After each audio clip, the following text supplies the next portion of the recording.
ठीक है। अब इस थ्योरी के बहुत सारे इम्प्लीकेशंस हैं या बहुत सारे यूज़ हैं, ठीक है। अब हम लोग बीइंग अ टीचर, हम ये थ्योरी हम ये क्यों पढ़ रहे हैं, हम इसका क्यों, मतलब हम क्या पढ़ने का इसका महत्व है। इसका पढ़ने का महत्व ये है कि हम इनकी थ्योरी को सिर्फ पढ़े नहीं, इनको हम अपनी डेली लाइफ में यूज़ भी करें, ठीक है। कैसे यूज़ कर सकते हैं, जैसे कि एक टीचर टीचिंग एड्स का यूज़ कर सकता है। टीचिंग एड का क्लासिकल कंडीशनिंग से क्या लेना देना, जैसे मैंने आपको बोला ना कि क्लासिकल कंडीशनिंग में हम क्या करते हैं, किन्हीं भी दो चीज़ों को हम क्या करते हैं, एसोसिएट कर लेते हैं। तो मान लो आपने सपोज़ एक टीचर है, उसने बच्चे को कुछ पढ़ाने के लिए एक टीचिंग एड दिखाया, मान लो एक कोई कलरफुल वस्तु दिखाई, उसने बच्चे को एक कोई कलरफुल या चमकीली वस्तु दिखाई या कोई शाइनी चीज़ दिखाई उसको पढ़ाते टाइम।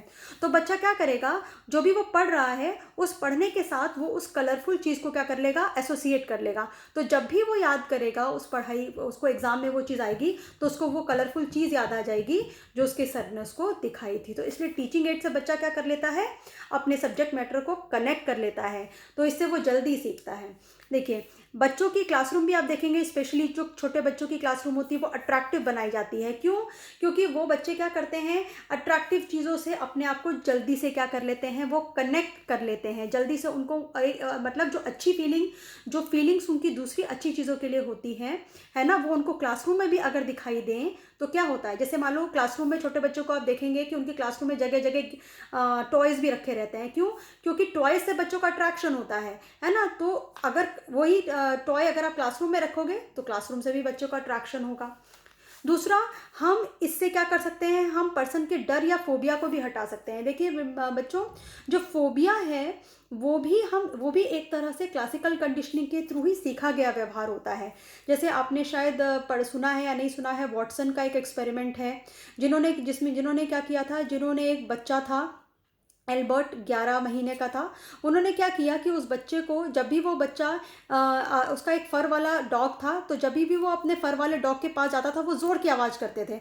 तो वो क्या किया, वो बच्चा आवाज़ से डरने लग गया। तो जब भी वो फ़र वाले अपने डॉग को छूता बहुत तेज़ से आवाज़ होती, जब भी वो अपने डॉग को छूता बहुत तेज़ से आवाज़ होती। तो क्या हुआ, वो डरता अपने डॉग से नहीं था, वो उस तेज़ आवाज़ से डरता था। लेकिन उस लाउड साउंड को, है ना, जो लाउड साउंड थी, उसने क्या किया, अपने उस टॉय से क्या कर लिया, फर वाले जो टॉय था उससे उसने कनेक्ट कर लिया। तो फिर वो उसके पास भी जाने से डरने लगा। तो अगर आप चाहते हैं कि आप किसी बच्चे के डर को हटाएं, तो आप उस पर्टिकुलर चीज़ से उस भयानक जो फीलिंग है उसको हटाकर एक प्लीजेंट फीलिंग, एक अच्छी फीलिंग आप उसको अटैच कर सकते हो। जैसे आप अपने सामने उसको फर को आप उठाकर उसको प्यार कर सकते हो, या जब जब बच्चा उस फर को वाले चीज़ को उठाए तो आप अच्छा सा म्यूज़िक बजा दो या कुछ बजा दो, जिससे बच्चा उस म्यूज़िक को क्या कर ले, उसके साथ अटैच कर ले। तो बहुत सारी चीज़ें होती हैं। बच्चे की तारीफ़ करो, जैसे बच्चों को अगर किसी सब्जेक्ट से डर लगता है तो जब जब बच्चा वो किताब हाथ में लेकर बैठे, आप उसको प्रेज़ करो, उसकी तारीफ़ करो, तो उससे क्या हो जाएगा। अब देखिए जैसे क्या होता है कि सपोज़ क्लास में टीचर आए, टीचर ने क्या किया, बच्चों को एकदम से डांट दिया। जैसे कई बारी कुछ टीचर्स होते हैं जो बच्चों को बहुत मारते पीटते हैं, तो बच्चे क्या करते हैं, उस सब्जेक्ट से उस टीचर को एसोसिएट कर लेते हैं, यानी ये सब्जेक्ट यानी वो मारने वाले सर या मैडम। तो क्या होता है, तो जब जब वो सब्जेक्ट उस किताब को उठाएंगे तो उनको वो सर की पिटाई याद आ जाएगी। तो क्या होगा, तो बच्चा उस सब्जेक्ट से डर जाएगा। इसीलिए क्लास में कोई भी ऐसा माहौल पैदा ना करे कि बच्चा उसको किसी बैड फीलिंग से एसोसिएट करे। इसके अलावा हैबिट फॉर्मेशन के लिए भी हम इसको यूज़ करते हैं। जैसे मैंने आपको बताया कि किसी को देख के गुड मॉर्निंग करना, टीचर्स को विश करना, या टीचर्स के आते ही क्लास में खड़े हो जाना। तो ये सब भी क्या है, यानी टीचर को देखा तो ये किसी भी टीचर को देखा यानी आपको उनको क्या देनी है, रिस्पेक्ट। तो बच्चा क्या करता है, टीचर के साथ एक रिस्पेक्ट को एसोसिएट कर लेता है।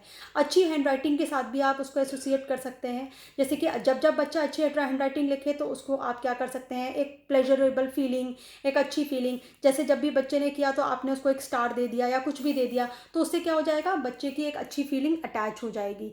ठीक है। वैसे ही जैसे ही बच्चा, अगर कोई बच्चा है वो स्टेज पे आने से डरता है, तो आपने क्या किया, जैसे ही वो स्टेज पे आया तो आपने स्टेज पे क्लैपिंग शुरू कर दी, आपने उसको प्रेज़ किया।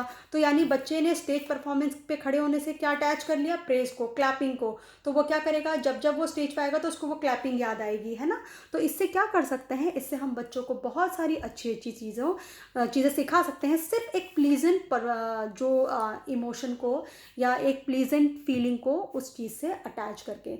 सो इवान पावलोव की क्लासिकल कंडीशनिंग बहुत ही इंपॉर्टेंट थ्योरी है, जिसका इम्प्लीकेशन क्लासरूम में बहुत ही ज़रूरी है।